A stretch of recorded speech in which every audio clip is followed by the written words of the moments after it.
Y esta noche le agradezco una vez más a la politóloga Constanza Massina que esté con nosotros para hablar de política, con P mayúscula, ¿sí? Si es posible. Y para saber qué es lo que trae el debate. En principio, ¿coincidís con lo que decía Aldo Abraham, esto de apretar los dientes, ir más a fondo, porque si no lo que viene va a ser peor de lo que ya tenés? Mira, gracias Silvina por la invitación. Yo pensaba en el mismo ejemplo que te dio Aldo. O empezamos a hacer los cambios que hay que hacer o nos vamos a convertir aceleradamente en Venezuela. Entonces, en algún momento Argentina tiene que tomar las decisiones de fondo. Y cuando lo escuchaba Aldo me acordaba, que vos te debes recordar también, la discusión de la reforma sindical en los años 80, la famosa ley Munchi, que la manda Alfonsín y que no termina pasando. Y que probablemente esa reforma en los 80 hubiera justamente desarticulado este feudalismo sindical, estas monarquías sindicales con las que hoy convivimos y que convivimos hace décadas, y que hubieran empezado a poner a la Argentina en un camino diferente del que hoy tenemos. Pero la reforma de fondo tiene que ver exclusivamente... Las reformas de fondo. Ahora voy. Muchas. Porque normalmente cuando se menciona el tema de reformas, se mira primero el campo del trabajo, el esquema laboral, las contrataciones, las indemnizaciones. Pero yo me imagino que una reforma de fondo o reformas de fondo para un país y para cambiar un modelo deberían ser otras y apuntar a otras cuestiones. ¿Qué pasa con el sistema financiero, con el sistema de producción, con la justicia, con la política misma? Con la política, con la competencia, con una reforma fiscal, es decir, vos le preguntabas a él por las propuestas económicas, ¿no? Bueno, vimos poco de propuestas económicas anoche. Exacto. Justamente nos quedamos flacos con las propuestas a pesar del momento tremendamente malo que está viviendo nuestra economía y que estamos viviendo hace muchos años, ¿no? Pero a mí lo que más me interesa es que además de las reformas económicas, fiscales, laborales, financieras, productivas, tenemos que discutir las reformas políticas y sobre todo, Silvina, tenemos que discutir el modelo de país que queremos. Exacto. ¿No? ¿En qué país queremos vivir? Y me parece que esa es la gran deuda pendiente de los argentinos y yo siento que nunca, como nunca en este momento de la Argentina, lo que estamos definiendo es en qué país queremos vivir. Constanza, vos recién mencionabas el tema económico. Vamos a ver con Leandro un momento del ping-pong que se dio en un tramo del debate de anoche entre el candidato Sergio Massa y el candidato Javier Milei. La economía en debate. Yo quiero contarle a la gente qué significa lo que plantea Milei. Milei plantea la vuelta de las AFJP. Milei plantea la privatización de YPF. Milei plantea que de alguna manera cada hijo de argentinos y argentinas pague la universidad y la escuela secundaria.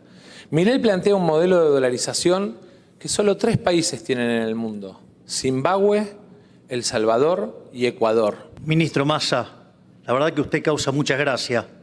Viene a hablar de que yo quiero llevar a las jubilaciones a un sistema privado cuando usted lo agarró. Hoy teníamos una jubilación muchísimo más alta que la que tenemos hoy. Por favor, la de hoy no llega ni a $125. ¿De qué estamos hablando? Me habla del caso YPF. ¿Sabe que las empresas valen por lo que generan de flujo de fondos, de lo que generan de sus inversiones?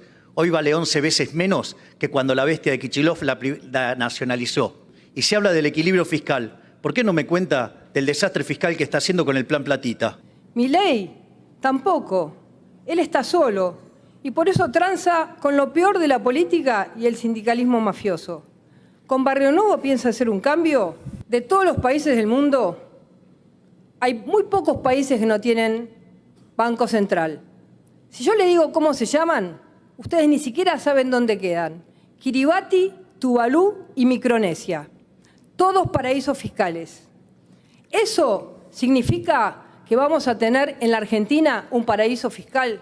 Te prometieron la dolarización, pero vos sabés que sin dólares no se puede dolarizar. Eso está absolutamente claro. Por eso lo importante no es lo que decís que vas a hacer, sino lo que realmente estás en condiciones de hacer. Un plan serio, concreto y eficiente. Usted dice de que va a bajar la inflación, que tiene plan, pero no esbozó ninguna medida para bajar la inflación. Y los chantas que tiene como economistas, ninguno de ellos dijo qué va a hacer con las LELIQs. Solamente se concentraron en la independencia del Banco Central, que cuando usted fue gobierno se llevaron puesto al presidente del Banco Central generando una hecatombe. Vamos, ¿de qué me está hablando? Un tramo del debate donde se habló de economía. No sé si es lo que realmente necesitamos los ciudadanos para definir un pase de facturas entre los candidatos. Constanza. Mira, primero lo que me llamó la atención del debate de anoche, Silvina, es que si hay algo que dominó durante todo el debate fueron las reglas. Es decir, los candidatos en verdad apostaron poco y dijeron poco, ¿no? Nos quedamos con ese sabor de, bueno, acá me falta algo. Y lo que dominó el debate fue este sistema de reglas, ¿no? Y los micrófonos que se apagaban y demás. Pero a pesar de eso, y volviendo a lo que ustedes le preguntaban a Aldo sobre la moneda digital nacional argentina emitida por el Banco Central, los primeros minutos del debate estuvieron monopolizados por el debate justamente y ese pedido de réplica entre Massa y Milei, que de alguna manera se instalaron en el debate y relegaron a los demás. Pero en segundo lugar, Massa apareció con un conjunto de propuestas de las cuales fueron novedosas, diría, respecto del resto de los candidatos que estaba ahí. Primero lo de la moneda digital. Yo lo traduzco, lo que dijo Aldo, como los patacones digitales, ¿no? Vos te acordás de los patacones también. Claro. Bueno, es el nuevo patacón digital. La otra medida que él anuncia es esto de elevar las penas a los evasores y la pena del penal cambiario y del penal tributario. Los mayores evasores son sus amigos, son los financistas de Massa y son sus compañeros políticos. Digo, la obscenidad de lo de Insaurralde es como la punta del iceberg, ¿no? de la política argentina. Pero después vos fíjate, esto fue en la parte de economía. Sí. Después habló en la parte de educación de elevar el presupuesto educativo de 6 a 8 puntos del PBI, la inversión en educación. Y la construcción de jardines. Digo, acá tenemos un problema de definición enorme, que me parece que es lo que sigue haciendo el ministro candidato Massa, que es prometer cosas que él no puede hacer y que son una contradicción en sí mismas. La educación es una competencia de las provincias. Y me llamó la atención que Schiaretti, que justamente estaba defendiendo el federalismo y que tanto nos insistió con el federalismo, nota a pie de página, los memes de hoy, yo quiero vivir en Córdoba, es Noruega, claro, Córdoba. Claro. ¿No? Digo, como si realmente esto es así, es Noruega. Pero me llamó la atención que no le diga nada respecto de el federalismo, donde la educación es una competencia de las provincias. Y en esa misma línea pienso cuando él le dice, cuando Schiaretti le dice a Massa, el problema es el AMBA y las empresas energéticas del AMBA, nombre de Norte, nombre de Sur y nombre AISA. La mujer de Massa, los amigos de Massa. Y sin embargo, se lo cayó. Constanza, el domingo es el próximo debate, el segundo debate presidencial, y el bloque fuerte va a ser el de seguridad. ¿Te imaginas una tónica y un debate parecido al primero o crees que algo puede llegar a cambiar? A ver, yo creo que la expectativa sería que es el tema más fuerte de Bullrich, ¿no? Que en esto de la parte económica, ¿no? Quedó un poco relegada en el debate y que realmente saliera con sus propuestas en materia de seguridad, que recién aparecieron hacia el final en los pedidos de réplica con Miriam Bregman sobre el tema de los piquetes y demás. Pero uno esperaría que, bueno, ya hicimos el aprendizaje, ahora vamos con todo para el segundo debate. ¿Hay ganadores y perdedores de este primer debate? No, la verdad es que no. Yo creo que como ciudadanos sí ganamos. Y me parece que esto sí es importante, Silvia, remarcar lo que vos lo decías al principio, ¿no? A pesar de la falta de discusión picante, bueno, en verdad deberíamos celebrar la moderación de los candidatos. En un país tan polarizado como el que estamos viviendo y con una grieta tan grande, si los candidatos realmente se moderaron, lo festejo, lo celebro si esto es cierto. Y en segundo término, festejo el hecho de que se hagan estos debates, no solo por la transmisión en televisión, sino porque había otro debate que corría paralelo y iba por las redes sociales. Exactamente, exactamente. De todas maneras, en algún momento siempre se cometen errores, pero a mí me resultó llamativo algún error que tenga que ver por parte, sobre todo de los candidatos de la oposición, el hecho de haber dejado temas de lado. Temas, por ejemplo, yo no escuché que nadie haya mencionado la palabra, ni siquiera el concepto, la palabra Marbella. No escuché que alguien se haya sumado al tema chocolate.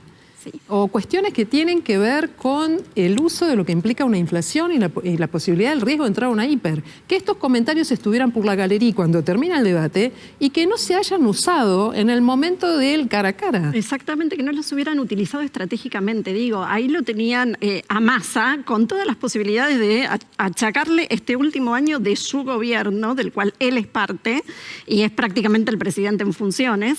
Y no lo hicieron. Esto me llama la atención en qué sentido. ¿Por qué? Estaban ¿Por qué no tan habrán, guionados, ¿por qué no tan lo habrán coacheados usado? que no tuvieron posibilidad de reacción frente justamente al, sobre todo el escándalo de Insaurralde, que me parece de una obscenidad tremenda. ¿Y cómo sí. Perdón, Leandro. Y la otra lectura es, ¿están tan alejados de la realidad, tan alejados de la ciudadanía, que no se dan cuenta de cuáles son los problemas reales que nosotros tenemos en nuestro día a día? ¿Cuál crees que va a ser el impacto político, no solo para Massa, sino para Kicillof de lo de Insaurralde? Un Kicillof que acaba de decir que como los medios están preocupados porque a Bullrich le está yendo mal, reflotan y difunden estos temas.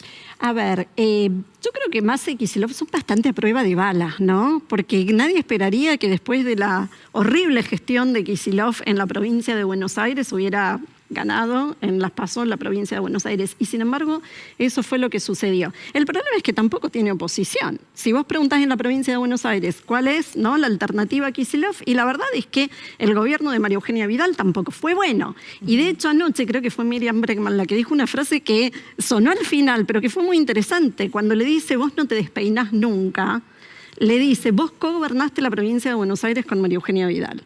Eso sí me pareció, ¿no?, de una estrategia muy interesante por parte de alguien que era la que menos medía, ¿no? Y la que menos tenía para perder y quizás la que más arriesgó, pero también la que se notaba que se sentía un poco más cómoda con las reglas del debate. Sí, desde mi punto de vista creo que fue la que estuvo más clara, más sincera, las ideas ya las sabemos, Más contundente. no, contundente y bajó un mensaje. Pero las expectativas no estaban puestas en Miriam Bregman, sino en el candidato Javier Milei. Vamos a compartir un compacto sobre el paso de Milei en el debate.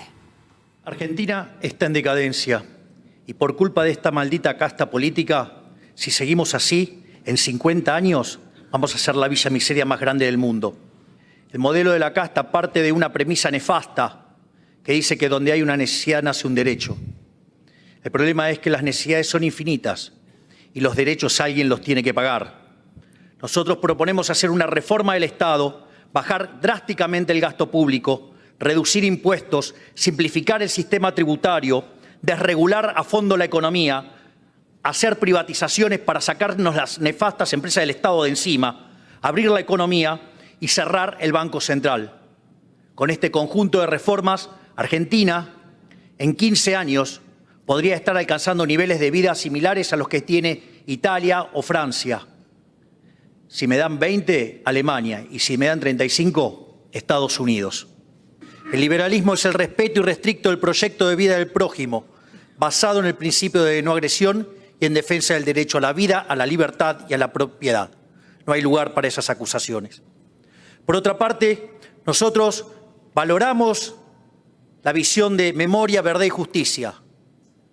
Empecemos por la verdad.